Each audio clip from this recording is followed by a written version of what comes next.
What's up, guys? It's Craig Severinsen here for Brightworks PR and Marketing, and I'm going to talk to you today about how to find clients. This is a question I get all the time, especially for people who are first starting out or people who are ready to level up their businesses. How do I actually go and find clients?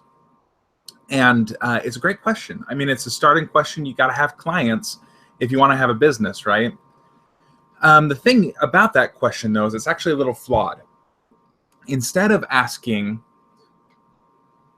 how do I find clients? What you should be asking yourself, and make sure that you really have defined, is who your client is in the first place. Because as soon as you know exactly who your client is, things start to fall in place for you, and you start to be able to find those channels where those people live, where those clients are. So let's put an example. I was talking to a person the other day, and let's call them a caterer. They're a specialty caterer, and I don't want to give too many details about them, but they came to me and they're having problems finding clients. And we started to take a look at their marketing materials, and their whole business was built on food for any occasion, right? So here's the trusty whiteboard. I upgraded from the piece of paper. We're going with the whiteboard. Okay, so in their marketing, they're food for every occasion, right? So we're talking birthdays, holiday parties, weddings. What else is there? There's anniversaries. You get the point. Just there's tons. I'm having trouble spelling anniversary here. There's tons of different spots where their service might be useful. And so when you tell me that your service is for any occasion or for all times, what you're really telling me is that it's for no time and it's for no occasion, because there's no trigger in my head to let me know when I should use your service, right?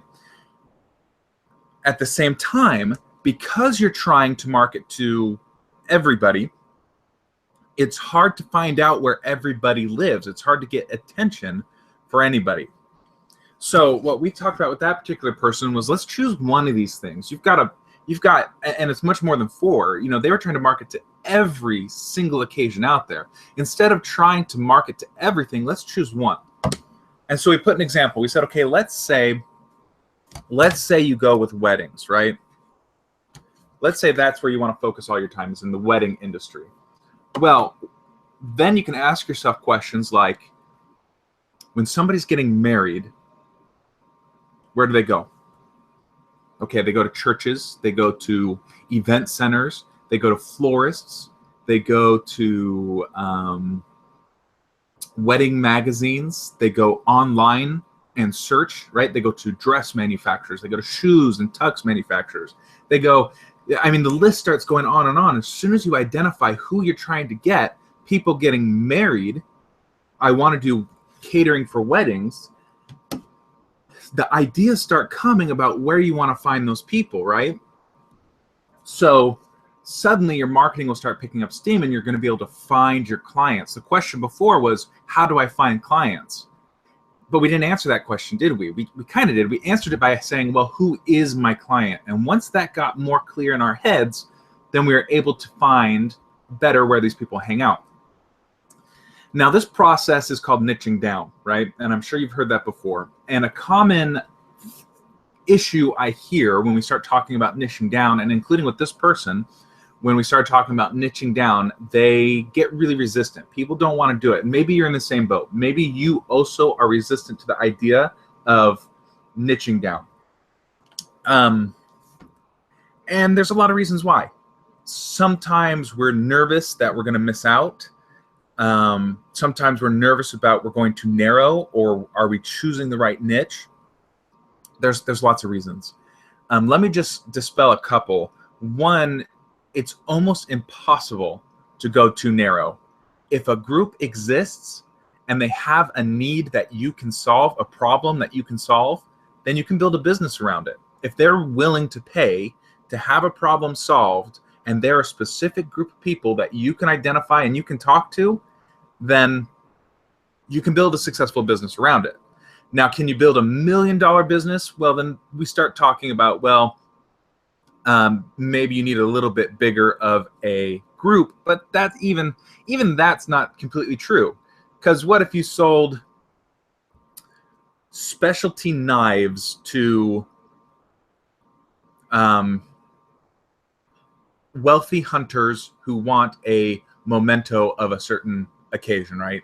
Very specific, right? How many wealthy people are going to pay for an anniversary custom-made knife? Probably not that many.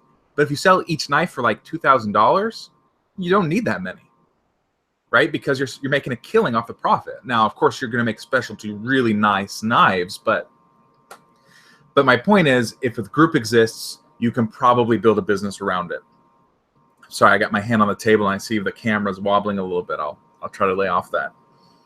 The second thing, you're going to miss out on people if you niche down. Not true. It's a noisy, noisy world. And what that means is that when we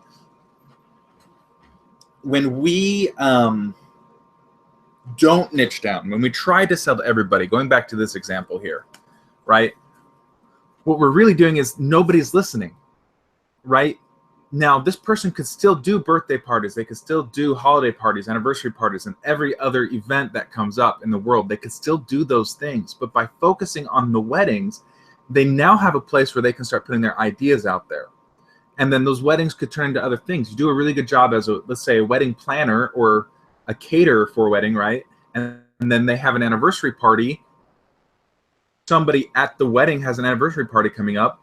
They like the food, they like the service, they're going to reach out to you, right? You didn't market for anniversaries. That doesn't matter. Those people come. You can think of all of this like if we were to take all those items and say, this is your world, right? Oh, and this is a fantastic circle. Wait till you see that.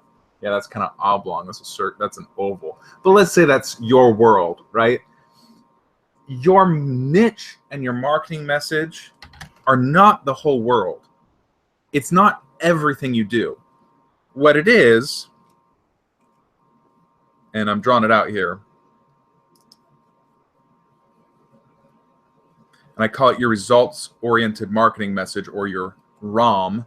Your ROM and your niche are like the front door to your world, right? They're not your whole world.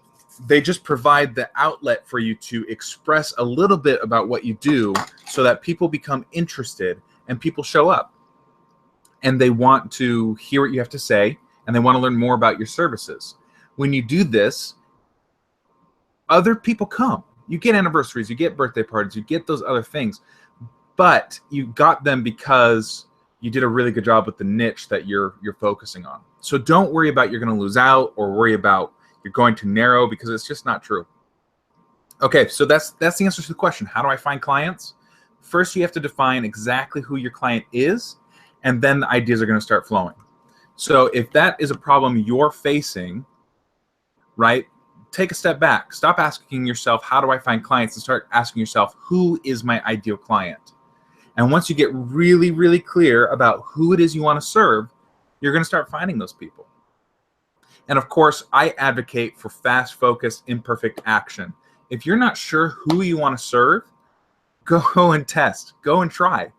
You know, let's say that you've got a skill, lawn mowing, okay? Let's say most people can relate to, I can mow lawn, right? Let's say you want to start a lawn mowing business, and you're not sure if you want to do residential properties like all your neighbors, or if you want to do commercial properties, or maybe you want to do rental properties, right? Vacant homes. And you're not sure which one you want to do. Well, go out and try. Go talk to some property managers and see if they need someone to mow their lawn. Go talk to some real estate agents and see if they have commercial properties that need lawn mowing. Go talk to your neighbors and see what they say. And as you start having those conversations, and as you start offering your services to people, one or two, you know, they're going to start taking off a little bit. You're going to like them a lot. And so eventually that's how you're going to find your niche. You're going to say, hey, you know what? I really like mowing these vacant homes because it's fast, it's quick money, I don't have to deal with people, I'm going to do that. Or I really like the residential side because I like interacting with people, I like talking to them, I like a job well done that looks really nice and trim. I mean, things are going to start popping out to you. And that's okay. That's experimentation. That's how you start finding the niche that's going to work best for you. And that's how you find clients. Again, you get really, really clear on who it is you want to serve. All right, guys. I'm Craig Severinsen. Please remember to subscribe if you're liking these. We're doing these shows every day at 10 o'clock. I'd love to have you join us live, 10 o'clock Central Time. So join us live. You can ask your questions. I'll answer them live on air. We're going to start getting guests to come in as well. So I hope you come around and participate. Love to have you here. And visit the website, brightworkspr.com. And until tomorrow, catch you later.